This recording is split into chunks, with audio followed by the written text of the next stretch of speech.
Pero, ja by som ťa chcel sa spýtať. Na jar som ťa tu volal do Sezimovo Ústí, nemal si čas. Teraz si našťastie pozvanie prijal. Ľutuješ, či neľutuješ, že si tu vycestoval? Nie, neľutujem. A prečo neľutuješ? Ako pravdepodobne nevedel som, do čoho idem. Nevedel som, čo mám čakať okolo takýchto prezentácií. Človek my v podstate, akurát sme to tu dneska pozerali, že prvý dom s riadeným veteráním sme robili 16 rokov dozadu, čiže už si človek tak povie, že veľa skúseností, veľa domov zrealizovaných s rôznymi značkami, s rôznymi systémami. Ale napriek tomu proste si myslím, že som sa dozvedel celkom zaujímavé veci, a ktoré mi zase pomôžu a vlastne ten vývoj stále ide dopredu. Takže určite neľutujem, že som sem prišiel.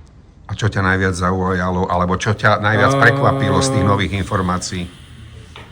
Neviem, že či vyslovene prekvapilo, ale skôr také tie praktické veci, že z praxe, keď sa ukazovali veci z praxe, to znamená, že čo sa u nejakých klientov vašich ako keby udialo, že čo boli nejaké chyby, hlavne možno, že ich chyby, alebo že nejaké nesprávne užívanie, takže zase potom ja viem v podstate lepšie našim klientom potom vysvetliť vlastne výhody, nevýhody, na čo si majú dať pozor, lebo to sa veľakrát aj ľudia pýtajú, hej, že vlastne keď sa nevedia rozhodnúť, či to chcú, nechcú, jedna vec je, že je to nejaký komfort, alebo niečo majú to naštudované, ale všade v médiách v podstate sa popisujú tie výhody, ne? V podstate, ale málo kto prezentuje nejaké rizika, keď neurobíte toto.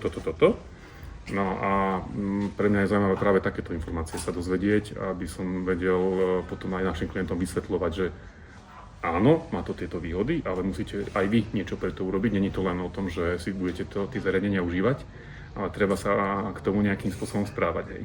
Takže napríklad toto bola jeden moment, ako bolo to počas toho dňa viacej. A asi takto by som to povedal. Ja som tu pozýval minimálne 25-30 architektov. Každý sa mi vyhováral, že má veľa práce a že nemôže. Čo si myslíš?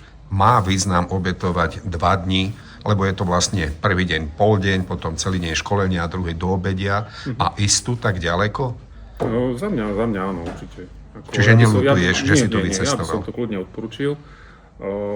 Vravím, ja si myslím, že myslím si, že máme dosť veľa tých skúseností z praxe s rôznymi tými inštaláciami, ale vravím, napriek tomu som sa dozvedel dosť zaujímavých informácií, čo nám následne pomôžu vlastne v projekcii hlavne. Takže určite by som to odporučil aj ďalším. Ďakujem.